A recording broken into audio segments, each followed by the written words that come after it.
15 साल बेमिसाल काहे का बेमिसाल? 15 साल में मुजफ्फरपुर में बच्चों के चित्कार से गूंज रहा है बिहार, फिर भी बेमिसाल। बेरोजगारों का अंबार, फिर भी नीतीश कुमार बेमिसाल।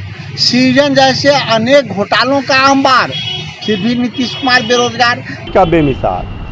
बिहार को एनडीए ने कर दिया बदहाल, बिहार की जनता है बेहाल।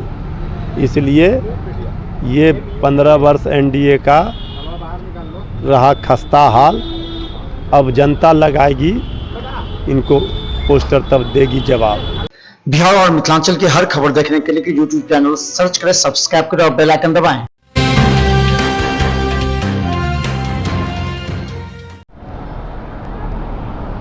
नमस्कार, बिहार मिथिला न्यूज़ देख रहे हैं। मैं हूं आपके साथ वसीर।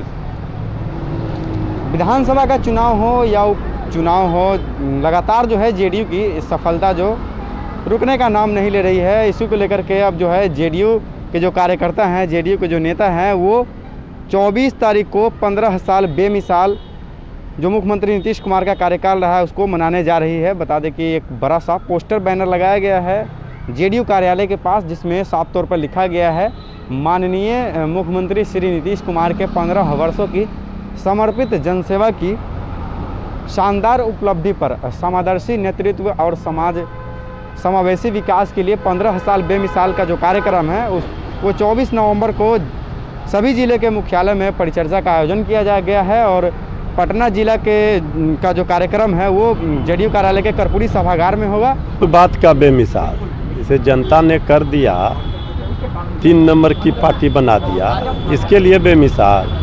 बिहार को जिन्होंने कर दिया बदहाल बेहाल, इसके लिए बेमिसाल। 70 घोटाले हुए, भ्रष्टाचार हुए, मुजफ्फरपुर बालिका गृह कांड हुआ, बेरोजगारी में बिहार टॉप पर है, महंगाई चरम पर है, नीति आयोग की रिपोर्ट में बिहार फिसड्डी राज्य है, लॉ एंड ऑर्डर चौपट है। किस बात का विशेष राज्य का दर्जा नहीं मिला, तो आखिर किस बात का बेमिसाल? बिहार को एनडीए ने कर दिया बदहाल, बिहार की जनता है बेहाल।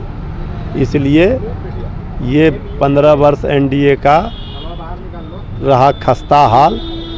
अब जनता लगाएगी इनको पोस्टर, तब देगी जवाब। ये अपना पोस्टर लगाकर अपने जवाब दे, पीठ थपथपा रहे हैं इनके 15 सालों तक। इसलिए ये 15 वर्ष एनडीए का रहा खस्ता हाल। अब जनता लगाएगी इनको पोस्टर, तब देगी जवाब। ये अपना पोस्टर लगाकर अपने जवाब दे, पीठ थपथपा रहे हैं इनके 15 सालों तक।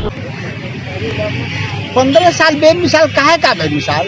15 साल में मुजफ्फरपुर में बच्चों के चित्कार से गूंज रहा है बिहार, फिर भी बेमिसाल।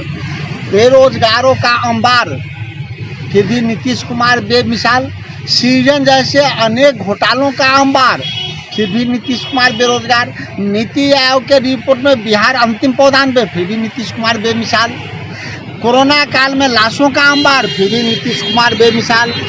पूरा बिहार श्मशान में तब्दील, फिर भी नीतीश कुमार बेमिसाल। नदियों में लाशें तैरती सैकड़ों नजर आई, फिर भी नीतीश कुमार बेमिसाल। आखिर बेमिसाल किस बात का? अगर नीतीश कुमार का कार्यकाल बेमिसाल है तो 1.5 साल का मांझी जी का कार्यकाल बेमिसाल क्यों नहीं? क्यों मांझी जी का कार्यकाल बेकार?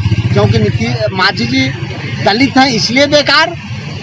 तो नीतीश जी जनता को बताएं तो उनके सरकार में कितना घोटाला हुआ।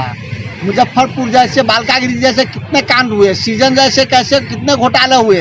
प्रधानमंत्री उनके रिपोर्ट वाली जो कमेटी है नीति आयोग का, वो अंतिम पावदान पर क्यों बताया? तो बिहार तो बर्बाद है, यही नीतीश कुमार बेमिसाल है। बिहार विधानसभा के चुनाव में जो है फिर से बिहार की जनता जो है एक बार मुख्यमंत्री नीतीश कुमार को पर भरोसा जताया। और भले ही मुख्यमंत्री नीतीश कुमार उस चुनाव में लड़े, जेडीयू की सीटें कुछ कम हो गई, लेकिन जनता जो है लगातार मुख्यमंत्री नीतीश कुमार को सीएम बना रही है। 15 वर्षों से ज़्यादा से वो मुख्यमंत्री है बिहार के। ये 16वें वर्ष में वो प्रवेश किए हैं, चौथी बार वो लगातार 5-5 साल का टर्म पूरा किए हैं। तो इस वक्त जो है जेडीयू कार्यालय का हम नज़ारा दिखा रहे हैं। यहाँ पर जो है काफ़ी बड़ा होर्डिंग बैनर लगाया गया है और 24 नवंबर को एक बड़ा कार्यक्रम किया जाएगा। उस कार्यक्रम में लगातार जो मुख्यमंत्री नीतीश कुमार जो काम किए हैं उस काम को बताया जाएगा। इस कार्यक्रम में जो है जेडीयू के शीर्ष नेता रहेंगे, राष्ट्रीय अध्यक्ष ललन सिंह खुद रहेंगे और जेडीयू के जो बड़े बड़े नेता हैं वो सब इस कार्यक्रम में मौजूद रहेंगे। जिस तरह से मुख्यमंत्री नीतीश कुमार ने अपने 15 साल के कार्यकाल में जो है 7 निश्चय योजना हो, नल जल जो योजना हो, उसके बाद छात्राओं के लिए काम हो, महिलाओं के लिए काम हो, शराबबंदी का एक बड़ा फैसला जैसे उन्होंने लिया है, उसको लेकर के ही मुख्यमंत्री नीतीश कुमार के कामों को लेकर के जो है जेडीयू के कार्यकर्ता जो है अब जनता के बीच में जाएंगे। लगातार जो है जेडीयू के जो शीर्ष नेता हैं ललन सिंह हैं, उन कवायद में रहते हैं कि किस तरह से जो है जनता के बीच में जो है मुख्यमंत्री नीतीश कुमार के जो कामों का जो योजना है उसको लगातार जो है जनता के बीच पहुंचाया जाए। तो यही लगातार प्रयास रहती है जेडीयू के नेताओं का। खास करके बिहार विधानसभा के जो चुनाव हुआ था उसमें जो है जेडीयू की सीटें काफ़ी कम गई थी। उसके बाद से लगातार मंथन हुआ है कि कहाँ पे कुछ कमी रह गई कि इतनी सीटें जो है कम आई हैं। लेकिन अब जो है उसी को पूरा करने के लिए, अपने संगठन को मजबूत करने के लिए लगातार जो जेडीयू है नेताओं को आगे करती रहती है किस तरह से जो है मजबूत किया जाए पार्टी को और संगठन को जो है मजबूत किया जाए। हालांकि जो 2 सीटों पर उपचुनाव हुए हैं उसमें जो है जेडीयू को अच्छी खासी सफलता मिली है, दोनों सीटें जो है वो बचाने में कामयाब रही है। तो बहरहाल बन रहे हमारे साथ, देखते रहे बिहार मिथिला न्यूज़। नमस्कार।